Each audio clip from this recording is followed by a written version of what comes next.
channel. Today is day 4 and we will be discussing ethics today. Okay. For ethics, the biggest problem that we face is that where do we have to write the actual ethics के चीजें versus वहाँ पे GS related चीजें लिखनी है। तो बहुत बार क्या होता है हम लोग बहुत जीएस सेंट्रिक चीजें लिख देते हैं एथिक्स के पेपर में और हमारे को मार्क्स नहीं मिलता जबकि वो रेलेवेंट होती है। तो ये चीज हम समझेंगे आज जो इस साल की हमारे टॉपर रहे हैं शक्ति दुबे मैम उनकी कॉपी से। अब देखिए ये उनकी कॉपी है और इसी साल का लिखा हुआ क्वेश्चन है ये। क्वेश्चन पढ़िए पहले आप। This is an ongoing debate on what constitute the core components necessary to define empathy. However, the three that are most often included in psychologists' definition are affective understanding, emotional contagion, and cognitive perspective taking. Explain this with suitable illustration. ये question आप देख सकते हैं उन्होंने highlight भी कर रखा है क्या इंपॉर्टेंट है क्या नहीं है, ठीक है, क्या पूछा गया है।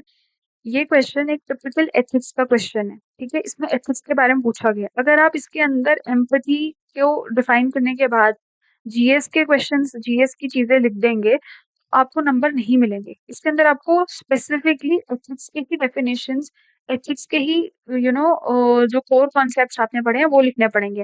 हाँ लेकिन एग्जाम्पल्स आप जीएस के दे सकते हैं। आप देखिए ये टॉपर है इन्होंने किस तरह से लिखा है, देखो एथिक्स इन्होंने डिफाइन कर दिया बहुत अच्छे से कि वो है when you put yourself in others shoes, ठीक है। नेक्स्ट आप देखिए इन्होंने कंपोनेंट्स ऑफ एथिक्स लिखे हैं और डायग्रामेटिकली रिप्रेजेंट करा है जो कि बहुत अच्छी बात है और ये एग्जैक्टली यही पूछा गया है। इन्होंने इसके बाद एथिक्स के इसके बाद इन्होंने कोई जीएस के एग्जांपल्स नहीं दिए हैं क्योंकि इनको सबसे पहले क्या करना है डिमांड ऑफ क्वेश्चन को एड्रेस करना है ताकि एग्जामिनर को पता चल जाए कि इन्हें क्वेश्चन समझ आ गया है, ठीक है।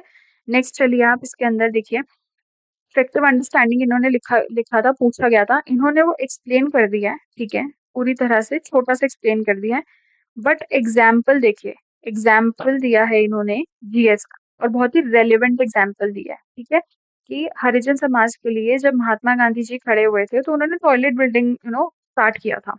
इमोशनल कॉन्टेजन अगेन बहुत ही सिंपली इन्होंने एक्सप्लेन किया और जो एम्फोसिस है वो सारा का सारा कहाँ दिया गया है एथिक्स के कंपोनेंट्स को दिया गया एम्फोसिस और छोटा सा एग्जाम्पल लिया है जीएस को, ठीक है।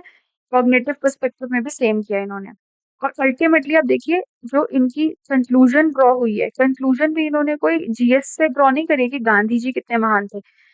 हाँ इन्होंने गांधी जी का एस्पेक्ट लिया है उसी का एग्जाम्पल यूज करा है but what is the final conclusion thus empathy is not just about understanding but also doing the right thing. So she has given the conclusion which is from the ethics perspective.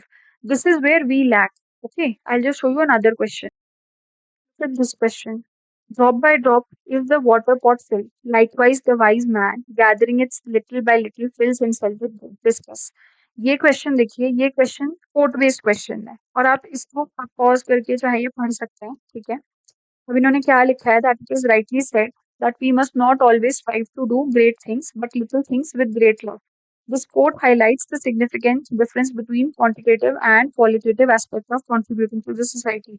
अब आप एक चीज देखिए इन्होंने coat के आगे फिर से कोट ही डाल दिया है, ठीक है, बट वो एक बहुत ही अप्रोप्रिएट कोट है बिकॉज वो डिमांड को मीट करता है। ड्रॉप बाय ड्रॉप और लिटिल बाय लिटिल इन्होंने चीजों को एक्सप्लेन किया और इन्होंने देखिए ऑथर भी नहीं लिखा है इसमें कि किन्होंने लिखा ये कोट, कोई बात नहीं, ठीक है। लेकिन अब आप देखिए इस चीज को ना आप किसी एक और एग्जाम्पल से भी लिख सकते थे इस क्वेश्चन को। If you wanted to address you could address it with some other GS related answer as but what has she done she has put ethics in forefront and then she has started with the examples. सबसे पहले quotation दी है या फिर सबसे पहले you could quote some author, you could quote anybody else, but you have to focus on ethics. ये ethics का paper है, GS का नहीं है। Now look at what she has done after that. The burning issue that has caught the attention of the international forum is the climate change, with for which India at COP26 has given the idea of mission life. You see here, she has eventually gone to GS paper only. ठीक है, उन्होंने GS का example दिया but उसको ethically link करा है। This is the beauty of writing ethics paper. Ethics is actually a very plain vast canvas, you can do anything with it but you don't have to focus on GS answers. लेकिन लेकिन जैसे ये question है इसमें आप कुछ भी कर सकते हो, कुछ भी लिख सकते हो, आप चाहे जीएस का कोई एसे बेस्ड क्वेश्चन टाइप का लिखो बट आपको इसमें डिफरेंशिएट करना पड़ेगा कि कुछ एथिक्स से रिलेटेड आए, ठीक है। अब इन्होंने ये मिशन लाइफ के बारे में लिखा है एग्जाम्पल के तौर पे लिखा है, ठीक है, और उसको फिर से लिंक करा डेली हैबिट्स के साथ, सिंप्लीफाई करा है उसको, कोई जीएस बेस्ड वो नहीं दिया कि हमारी कितनी कंट्रीज ने साथ दे दिया इसके लिए, सबको ये करा, नहीं, उन्होंने एथिकल एस्पेक्ट को हाईलाइट करा है कि ये कैसे एथिकली लिंक्ड है ये चीज, ठीक है। Bicycle for small distance transport again है जीएस का example, but ethical point of view से लिखा गया है ये।